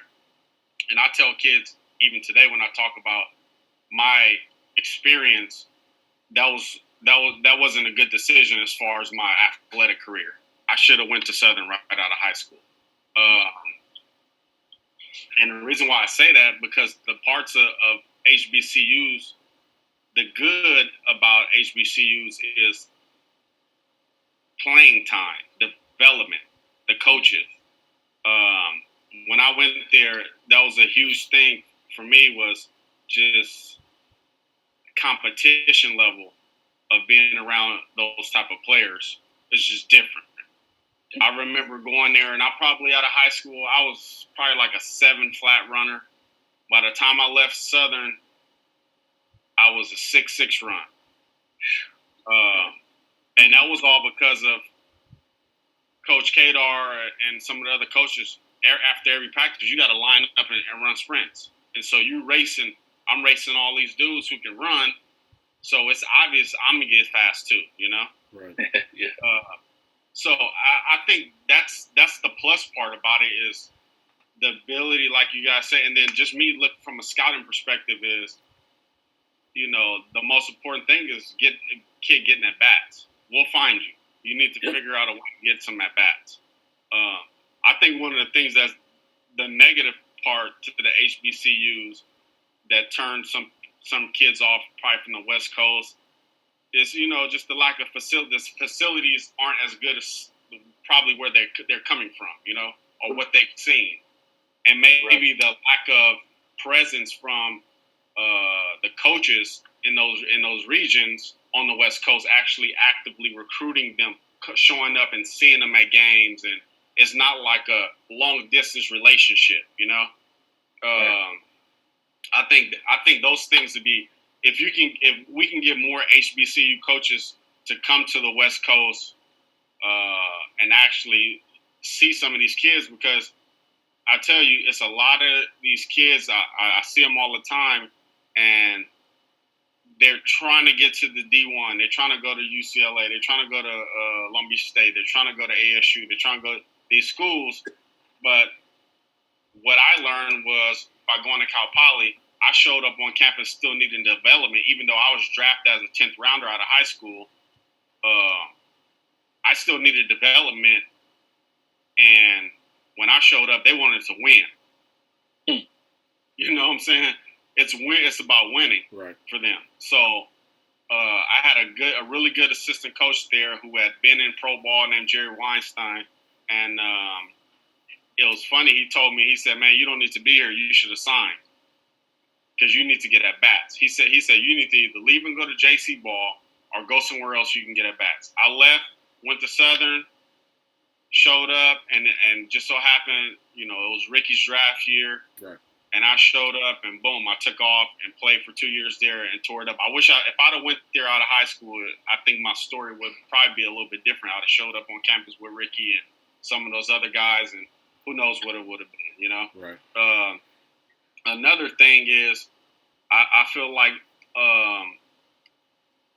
you know, kind of controversial, but there's not enough black coaches at the D1 level.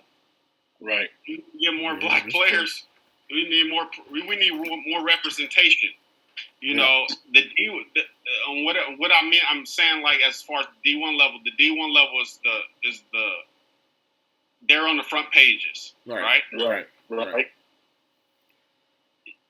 You cannot sit here and tell me there's not enough black coaches like you guys who are coaching and good at development, and you guys don't deserve a shot to be head coaches or even assistant coaches at the D1 level, big time D1 baseball. Right. You know, if that's your aspirations. I told people we were talking about one of my guys, and I was like, I can't think of.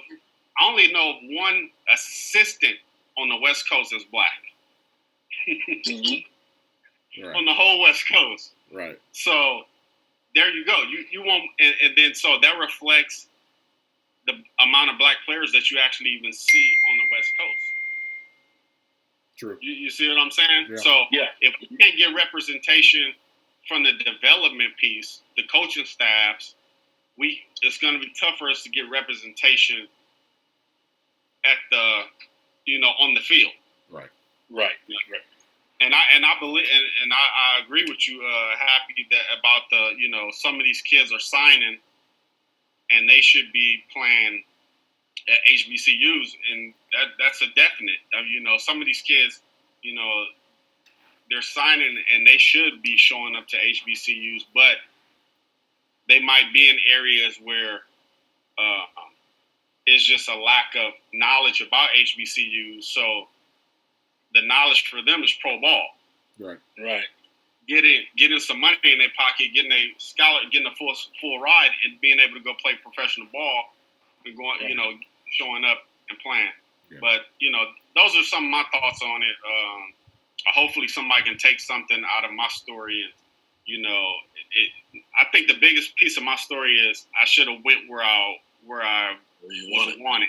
Yep. Mm-hmm.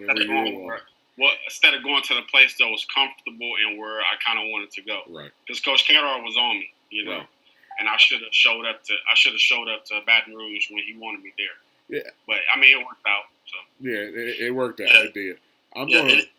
Any kid that has pro aspirations, they need to consider any school that's going to allow them to play right away. Right. Mm-hmm. Specifically HBCUs for for African American players. Like I said, I talk to kids all the time. Where are you going to school? Where do you want to go to school? And they give me all these crazy names where they got no chance of even playing. Right. Well, why haven't you considered so and so schools right down the street from you? Right. Well, but again, these kids and these parents they're not educated on what these schools are, what they provide, and opportunities. We had, Drew and I were working at the academy. We sent a couple of kids to North Carolina A&T who probably wouldn't have played anywhere else if they had tried to go to, regular school. Right. And a couple of others who I even sent a couple guys. I sent a couple guys to Coach Ray when he was at Alcorn. Yeah. Wow. One kid bounced back. I sent the kid to Grambling with Recruit, yeah. I think he didn't. He came back. It's just one of those things. Sometimes it's a good fit, sometimes it's not a good fit, right? Well, I'm gonna add this to it, guys. I think this is. I want to put this into a big picture, and the question again is: are we recruiting black ball players? Right. A lot of times, here's what I see. This is me, and some people get mad at me for saying this, but I see a lot of players in programs where those players are undeveloped. And you also have to realize at the level that we are, our job's on the line based on who we bring in. You know what I mean? When the pressure is put on us to have to win in order to maintain our jobs, we have to go and find the best players. Now, I give a good example. We got a kid that you, Carl, we have a great relationship with. We do consulting work with him. He's going to Vandy, right? I would have signed. If I had an opportunity to sign this kid, we would have signed him. But based on the environment and facilities and this and that, this kid is going there. So again, Happy was talking about this. At HBCUs. There has to be some sort of buy-in. And if you're not going to buy in, why do you have the program? And that's from the administrative level. Because we're losing kids because of looks, facilities, negativity that's spoken about the universities. Even though we're coming out promoting the positive things about them, it's still hard to over when a shadow of that magnitude has been cast down on it. It's kind of hard I'm getting text messages again, so it's kind of hard to overcome that. And why when you got a kid who's 92, 93 mile an hour arm, he likes you, he wants to come with you, but he doesn't see not you. He looks at the school and the program, and he says, "Okay, coach, this is Vandy, this is Texas College. Okay, let's go down. This is Texas College, and this is." Prairie View. Okay, I'm just throwing it out there. When you're investing in your program, then then you will be able to attract those kids. Because I can go ahead and tell you the level of even when we were at Bama State. Let's go back and let's really look at this. Let's look at who was on our staff. Happy Maker, myself, Kitty Kelly.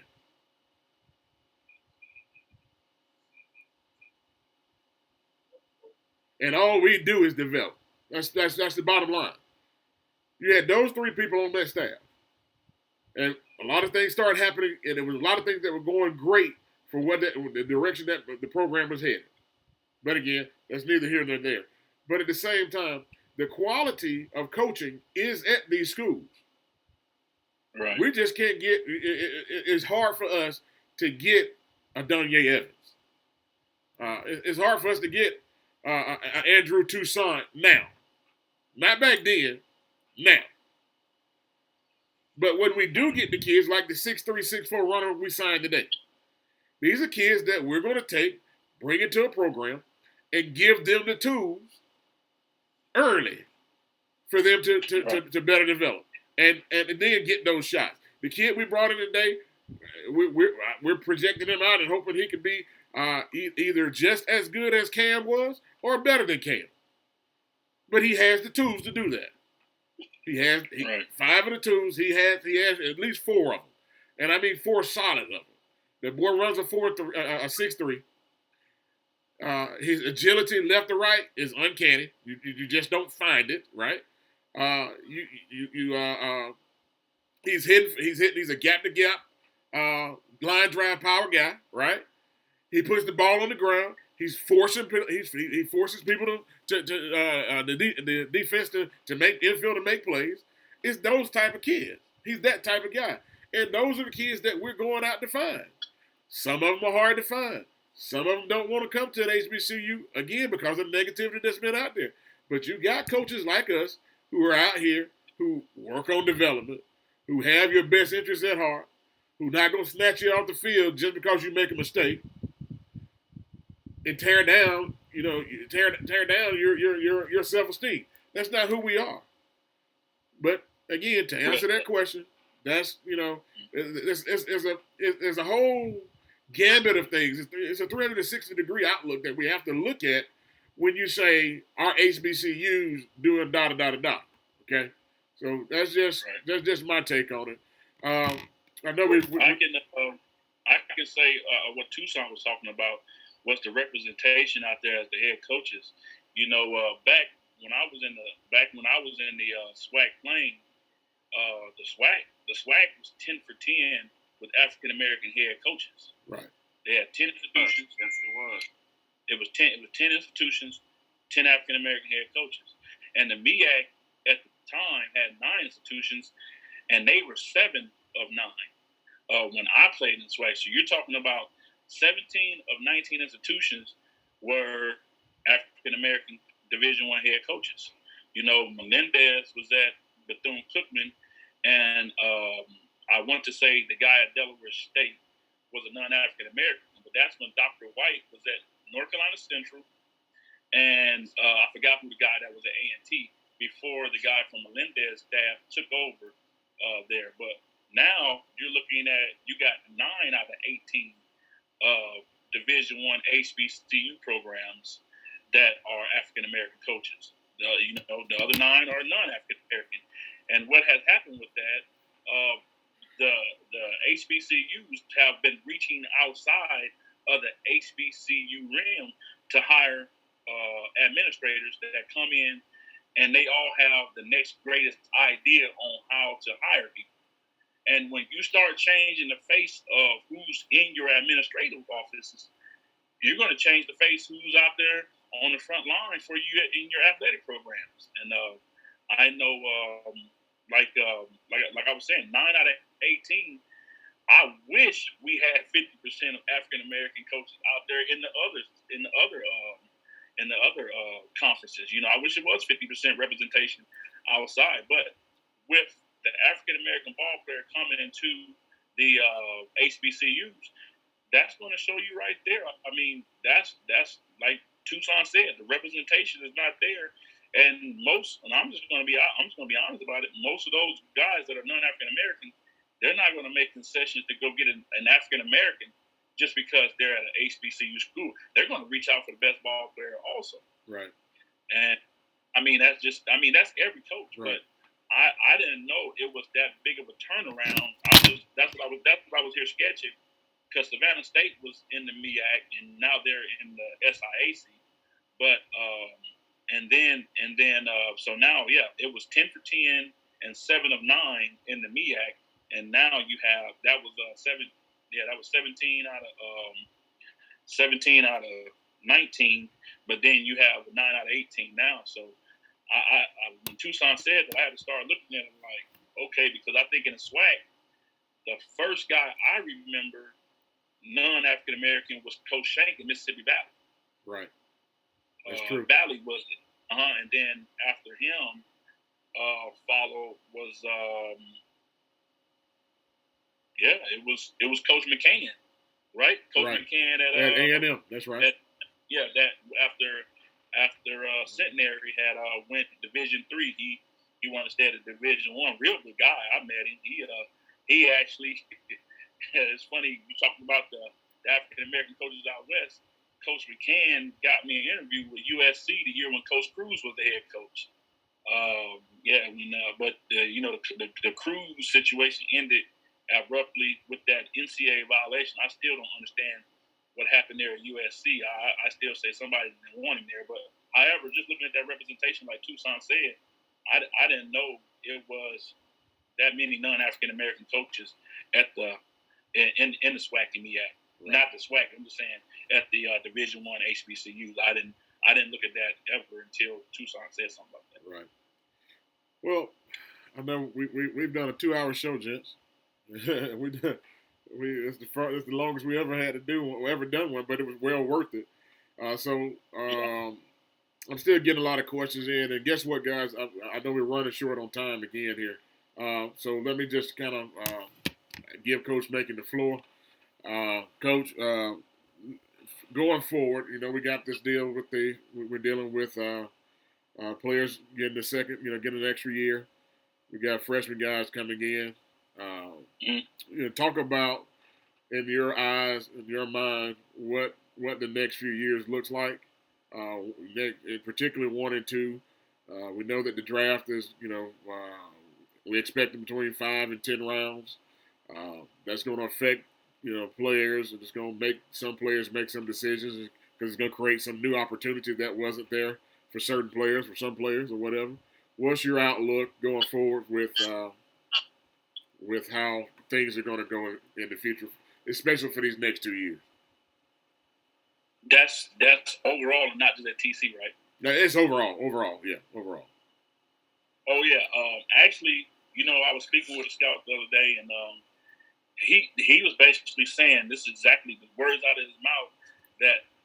Well, I know they're speculating, but he told me it's 5 rounds.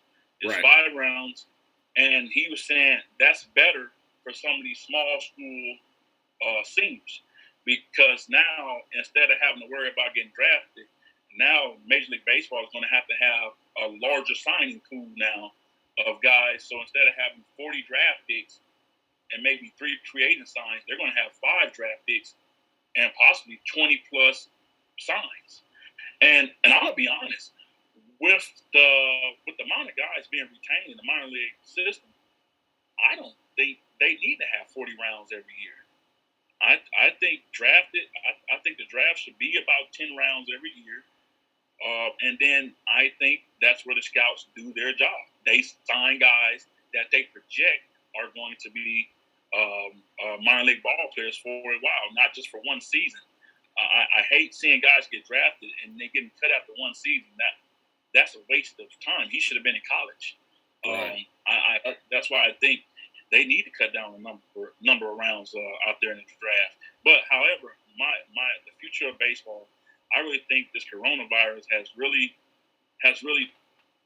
put some things in perspective, and I hope that it helps these young men make a better decision on where they're going to go to school. Because now you're not going to be able to to say, oh, I'm going to go here and sit out for 1 year at a Division I and possibly play the next year. Because now the 2018 graduating class, the 2000, which will be considered redshirt freshmen next year. So the 2018 class, their first college season was the 2018-19 year. So if you got redshirted in the spring of 2019, you came back this year as a redshirt freshman. Right. Then you had incoming freshmen that graduated in the spring of 19. They were incoming freshmen in 20. So that was them two consolidated classes as freshmen. Right. Now, for the spring of 21, you still got redshirt freshmen that graduated in 2018. You got another true freshman who graduated in the spring of 19 that was playing this year but got his year back. That's not a redshirt year. That's still a true freshman. And then you got the incoming class of 20 that's going to be ready for the spring of 21. So now you got 3 graduating classes condensed into 1 for freshmen. It's going to put in perspective. A lot of kids are going to have to go to smaller schools, Right. and I think a lot of schools on the smaller size, like Texas College, the D2s and some D3s, they're going to have some MLB type players on their campus, all because of what happened with this coronavirus. Because if I'm advising my son, and I talked to the coach at Texas, and he's a University of Texas caliber ball player that was going to be projected to go in there and start at left field or center field, but their left field, center fielder don't get drafted, and they're going to come back. Right. They're going to return for another senior year. Now, I got to say, am I going to send my son there and let him redshirt, or do I want him to go to a smaller school? Like, if he's a Texas kid, I would like for him to go to Texas State and play for Coach True and those guys over there. I mean, Coach Trout and those guys over there, because I know them personally. I know he's going to develop under them. Say if he's a Texas State kid and he's going to have to sit down for 1 or 2 years, well, can he come to Texas College and be an impact player? So now you got smaller schools getting guys that would actually go to these Division I's and sit out. But if they look at it, your freshman class is probably about to be 15 to 20 men deep. Do you want to go in there and platoon with someone for the next 4 years of your life, or do you want to go somewhere like Tucson said, and go somewhere where you want to be wanted, that you're going to be wanted, and that they are going to develop and let you play and let you be the man? Right. So I think coronavirus. I hate sitting at home, and I hate this season got halted. But I really believe the smaller schools are going to benefit from having some guys available for them that usually wouldn't be available in the past because of the roster limitations and just the amount of guys that are going to be in campuses at the bigger schools. Right. Well, Coach, you get the last floor. The last word in is for you. What would you like to tell the world that's listening about the Texas College program and where you're headed and what the future holds? Well, for Texas College, I truly do believe in our staff. We have a wonderful staff comprised of, yourself, myself, Coach Oscar Espada, Ty Wright, Pat Day, and Khalid Cox, and Emmanuel Jimenez. Let me tell you, us together, we all believe in one thing, and we all work collectively together to put together the best roster. And the way we coach our guys is I can't say that there aren't other staffs out there that do a well enough job like we do, but we work together so well that I believe that this program is headed in the right direction. And that's why I hated this season was halted, because all our stats were way better than any year that we had. We had a better team hitting. We had a better team batting average. We were leading the nation in stolen bases, something we had never even scratched the top at. We were leading the nation. We had the top. Well, actually, we were number 2 behind Loyola. No, we actually overtook them. I'm sorry. We did overtake them the last week. And Cam Phelps was leading the nation in stolen bases in 29 games, 48 to 54. So, I mean, the whole thing about it is this program, when we first took over, they were 4-41 a year before. And I walked into that meeting that day, and we had 41 guys in the meeting. And I looked them all in their face and I told them, I said, if you came to Texas College because you believed you were going to play because they only won 4 games last year, you came to the wrong program. Right. Because this staff is here to develop. We're going to develop everybody this year. But when we start signing guys, this program is going to turn around. And every year the win total has went up. And we started off 11 and 19 for 11 and 17 going into conference. And of those 17 losses, well, actually, we were 11 and 15 because we played LSUS. So we're 11 and 15 going into conference versus LSUS.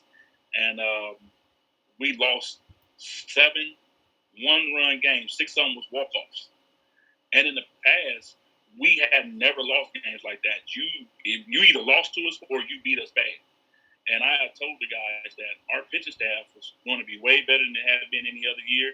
Coach Spada had already been beating me in the head with that, and we were missing 3 guys from eligibility, not because of the lack of grades, but because of the NAI, their checks and balances with certain guys. So the guys were high academic guys transferring in, and we knew at some point they were going to be better. So they were going to be eligible, and we were going to be better on the bump. So with that being said, we're returning all those guys.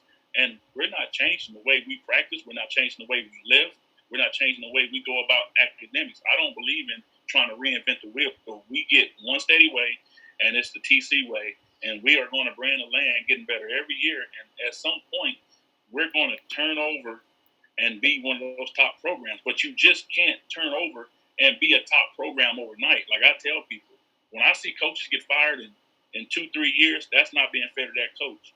In this conference, LSUS, LSUA, Texas A&M, Texas Arcana, and OLU, those are the powerhouses. If Texas College want to be at the top of the list, it's not going to happen overnight. It's not going to happen on Wednesday, and it's not going to happen next Sunday. It's going to take time, getting your guys to buy into a system. And once that system gets to churning, and then you start taking them guys out one by one, which is not going to be easy, it's possible, but it's not easy. And once you do that, then everything's going to work out your way. And so I really do believe we're building a championship program, but it doesn't happen overnight. And so that's the Texas College. I want them to understand that if you reach out to come here, you got to be ready to live 4 or 5 days a week. You got to be ready to practice 5 to 7 days a week. You know, you're going to have your off days. You got to be responsible for your academics. And that's just how it is. I'm pretty sure that's how it is in every program. But we're talking about Texas College right now, and that's just how it is. We don't make concessions to anyone. We don't care how good you are. You're not going to get a pass just because you throw 95 miles per hour. You're not going to get a pass just because you run a 6'2". And Cameron Phelps is a real good example of that. He's probably one of the top 5 ball players in our conference. Played for us for 4 years. Kids graduating with a 3.8, 3.9 GPA. Right. You know, we didn't say, oh, Cam, you're not going to get in trouble if you don't go to class. He knew he'd get in trouble if he didn't go to class. But that kid had something greater in mind. He wanted to go to class and be the best academic student he can be because he knew he was putting in the work to be an athlete. And that's just like all our seniors. Nick Babineau, graduating, he may be magna cum laude or cum, whatever them things called. He may be one of them. He may be like us. Thank the Lord. Yeah. You know, but I just think the past classes, they set the foundation and they bought in. And we don't have to overcoach these guys. They come in here with the mindset that they are coming in here to win. Right. And like I said, it's not going to happen overnight. But one thing I do want everyone to understand outside of Texas College that this too shall pass. This pandemic that's going on, man, I hate it for the 2020 class of high school graduating seniors. I hate it for the 2020 class of college graduating seniors because some of them cannot afford to come back and play an extra year because it's time for them to get on with their master's program. Right.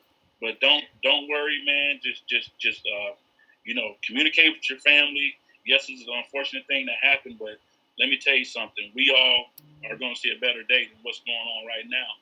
And when we all get back on that dirt, you need to cherish it like it could be the last day of your life because there's no way when we played Thursday night in Shreveport, I thought that was going to be the last game of the season. Yeah. I thought we would have a stoppage of play, and I thought we would have to come back and find find constructive ways to get our guys back in shape. But to tell me that I'm not going to play another game and I may not recruit all summer, we don't even know if school's going to start back on time in August and September. Right. So when we get back on that dirt, I just implore everybody to just please give it 100%. Be mindful to your coaches. Understand that nothing is a given. I just can't wait till everybody get back on the dirt because it's going to be fun to see everybody getting after it because this is the worst time in my life ever that I cannot be on the dirt. And you just don't understand how much stuff is going through my mind every day that people that are not mentally strong, what are they doing to get by every day? Because I consider myself to be mentally strong, but I too question a lot of things that have been going on within the last 3 weeks, and I just missed that dirt. That dirt was my way of getting away from life, and if I can't get away from life, people who don't have that strong of mind, I know are having trouble with life right now. Right. So just don't worry about it. This too shall pass, and we are going to see a better day on that field. And when we all get back, let's have fun and go hard. Coach, we really appreciate you, Coach. Happy to make you, ladies and gentlemen. Thank you for coming on the show. I'll get you back. We're going to have a coaches roundtable with a bunch of guys. Maybe not this next week, but maybe in 2 weeks. We'll have this roundtable, bring a bunch of coaches on, and just throw some questions out on the table and just let it go around the table. Everybody get a chance to answer, give it from their point of view, and we would love to have you on that show with us. So, hey, another thing. Go ahead. For all the parents and the recruits out there that are still